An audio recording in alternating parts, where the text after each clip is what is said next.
Welcome to this explainer. Today, we're diving into the rapidly shifting geopolitical chessboard right after the recent Beijing summit between President Trump and President Xi Jinping. We're going to decode what is actually going on with Nvidia's AI chip clearances. Honestly, this might just be the most consequential tech rivalry in modern history, so let's get right into it. To really grasp the stakes here, we've got to look at this through a very specific lens. AI chips are literally the new oil. Think about how oil completely dictated the power dynamics of the 20th century. Well, advanced AI chips are doing exactly that today. They're scarce, they are incredibly strategic, and they're currently being fought over at the absolute highest levels of global government. This isn't just about consumer electronics. It is fundamentally about national security and who ultimately dominates the future of global tech. And what's wild is just the sheer scale of what was lost and what could suddenly be back on the table. Before the intense U.S. export bans kicked in, China made up roughly 13% of Nvidia's total global revenue. I mean, 13%. We're talking about a massive chunk of change. Now, following the summit, access to this incredibly lucrative market is back up for discussion. But, as you'll see, that access is absolutely not being handed out equally. Section 1. 4 companies first in line. The U.S.-listed Chinese tech giants cleared to buy. First up, we've got Alibaba. They run China's largest cloud and AI platform, and they have been racing at absolute breakneck speed to build out their AI infrastructure. That makes them one of the most compute-hungry entities in the entire country. If they get early access to Nvidia's H200 chips, it hands them a massive, game-changing advantage both domestically and globally. Next on the list is Tencent. Now, you probably know them as the giant conglomerate behind WeChat, but they also operate one of China's fastest-growing AI assistants. They've been quietly but very aggressively building out frontier AI models behind the scenes. And to keep pushing those boundaries and actually compete on a global scale, yeah, they need some serious GPU horsepower. Third, we have JD.com. Most people know them as China's second-largest e-commerce platform, but they're also a major cloud provider. They've been expanding their cloud and AI services incredibly fast lately, which makes them a natural and a very eager candidate to get their hands on these high-performance H200 chips. And finally, Lenovo. Actually, this one is fascinating, because their inclusion shows you just how strategic this clearance list really is. Lenovo isn't just an approved buyer, they are perfectly positioned as an approved distributor. That means they could effectively control the flow of these coveted H200s into the broader Chinese market. It gives them a remarkably important role in this whole geopolitical puzzle. But wait, there is a catch. The magic number here is 75,000. Under this new, somewhat quiet clearance framework from Washington, each of those 4 companies is reportedly capped at exactly 75,000 units. So it is definitely not a free-for-all. It's a highly controlled, tightly monitored drip feed of technological power. Section 2. The unexpected roadblock. Why the deal is practically stalled. Now, here's where things get complicated, because there's a huge disconnect between how the market reacted and what's actually happening on the ground.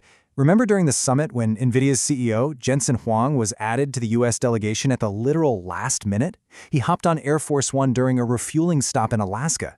That move alone made everyone assume, okay, the ban is lifted, chips are going to ship immediately, but the reality is way murkier. Sure, Washington technically approved the sales, but Beijing, they haven't fully authorized their own companies to actually go through with the purchases. Let's look at what actually happened at that summit. U.S. officials later confirmed that chip export controls weren't even formally on the agenda at the bilateral meeting. Meanwhile, back in China, Beijing is actively blocking imports. And why would they do that?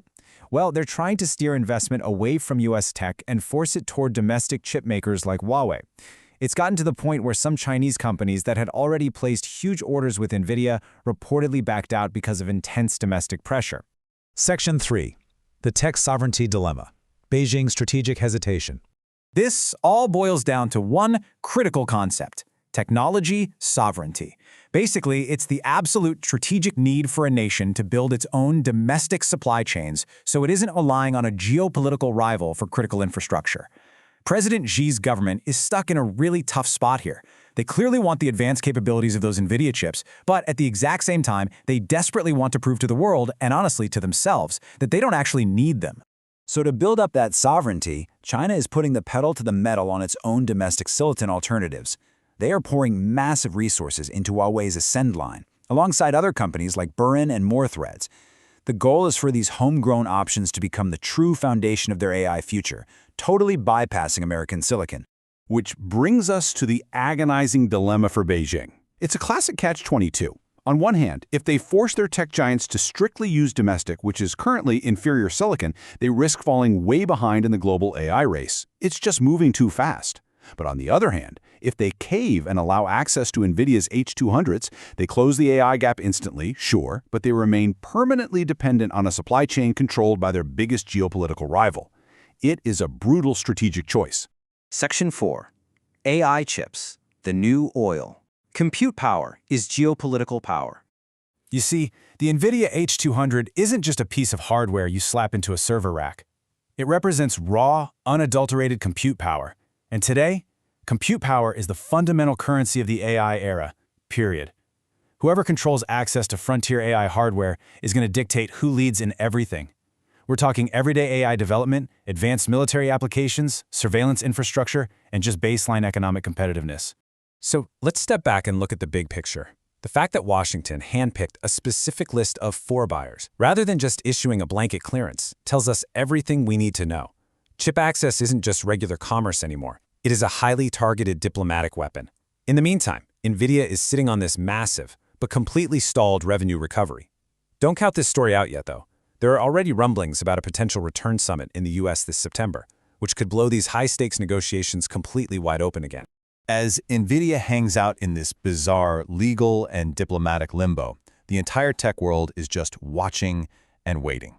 And it leaves us with one defining question about the very future of global AI, and it's what I want you to think about as we wrap up this explainer. Faced with this immense, relentless technological pressure, will Beijing blink and buy the chips, or will they dig in and build their own path forward? Thanks for tuning in, and we'll see you next time.